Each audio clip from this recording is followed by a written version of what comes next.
Salut à tous amis lecteurs, bienvenue sur Culture Hero Geek. Cette semaine, on part dans un univers de dragons avec un livre qui vient d'être traduit en français et il s'agit de Ambre et les dragons de glace de Heather Fawcett. En plus de ça, comme d'habitude, il nous faut évidemment une bonne boisson et avec ce début d'avril où la fraîcheur revient, je me suis dit qu'une petite boisson chaude nous ferait du bien, alors j'ai préparé un chocolat blanc chaud saveur fraise et ma foi, on a tout ce qu'il nous faut pour se lancer en douceur, c'est parti. Ambre et les dragons de glace de Heather Fawcett. Ambre est une dragonne de feu. Du moins l'était-elle avant que son père adoptif, un puissant magicien, la transforme en humaine pour lui sauver la vie dans ce monde où les dragons sont traqués et exécutés sans pitié. Seulement voilà, son corps s'enflamme littéralement au-delà d'une certaine température.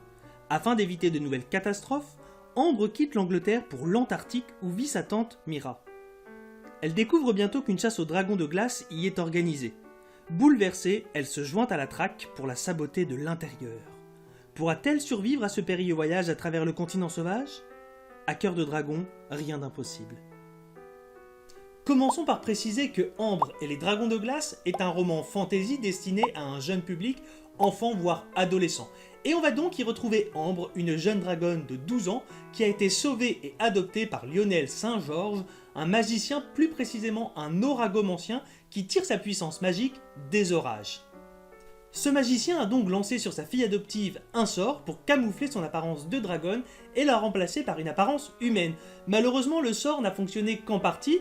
Ambre a bel et bien une apparence physique humaine de jeune fille de son âge, mais ses ailes qui sont devenues invisibles restent malgré tout attachées dans son dos. Du coup, si quelqu'un passe derrière, il risque de les sentir.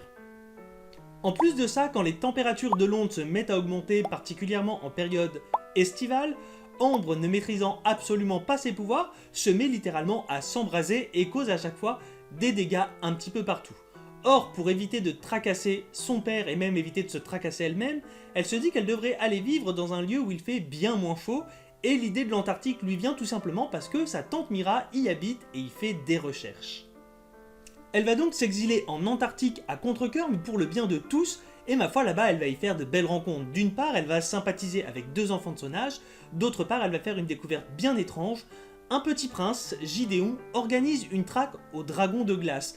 Et là c'est la surprise, d'une part parce qu'elle pensait être la dernière dragonne en vie, et d'autre part parce qu'en plus des dragons de feu, il y a d'autres types de dragons, et c'est la surprise pour elle. Ici ce sont des dragons de glace, et ma foi, elle va avoir envie de sauver ces dragons, donc elle va participer à la traque pour mieux la saboter de l'intérieur. Voilà, le décor est planté, je ne vous en dirai évidemment pas davantage quant au déroulé de l'histoire, tout simplement pour ne pas gâcher le plaisir de ceux qui voudraient se le procurer. Et je vais quand même malgré tout donner mon avis sur ce roman, Ambre et les dragons de glace, qui je le rappelle est un roman dédié à un public enfant voire adolescent, et pour le coup on y trouve une histoire agréable avec un récit qui se déroule normalement, classiquement, avec quelques péripéties, une atmosphère plutôt sympathique concernant la thématique des dragons, surtout si on prend en considération le public qui est visé, mais malgré tout, avec mon regard d'adulte, j'ai eu quelques petits bémols. Je pense particulièrement à quelques détails, et je m'intéresse là plus particulièrement à du détail, des détails qui auraient pu être poussés pour donner justement un peu plus de consistance à l'ouvrage, qui est malgré tout un ouvrage très correct pour justement la tranche d'âge ciblée. Concernant les détails sur lesquels je suis un petit peu tatillon, je vais vous donner des exemples pour que ça soit plus causant. Je pense par exemple au personnage de Lionel Saint-Georges, le père adoptif d'Ambre. Celui-ci est oragomancien et il a lancé sur sa fille un sort qui lui permet d'avoir une apparence humaine. Mais à côté de ça, l'oragomancie, on sait pas trop ce que c'est, on a quelques petits détails dans l'histoire, mais très peu. Et c'est un petit peu dommage parce qu'on est dans un univers fantasy magique, et que cette école de magie aurait été très intéressante si elle avait été détaillée, ça aurait donné justement de la densité à cet univers. Malheureusement c'est pas le cas, et en tant que lecteur adulte, on a une sensation un petit peu étrange que finalement les pouvoirs du père ne sont là que pour une seule chose, justifier que Ambre ait une apparence humaine, et ça c'était un petit peu décevant. Autre détail qui selon moi est inintéressant, c'est Pouf, le chat qui parle. Alors dans l'idée avoir un chat qui parle ça aurait pu être sympa, mignon, surtout pour un public jeune, mais là clairement à chaque fois qu'il intervient ça tombe un petit peu à plat. Il a pourtant une petite personnalité, c'est un chat autoritaire qui s'exprime finalement avec des ordres, mangez, maintenant, tout de suite.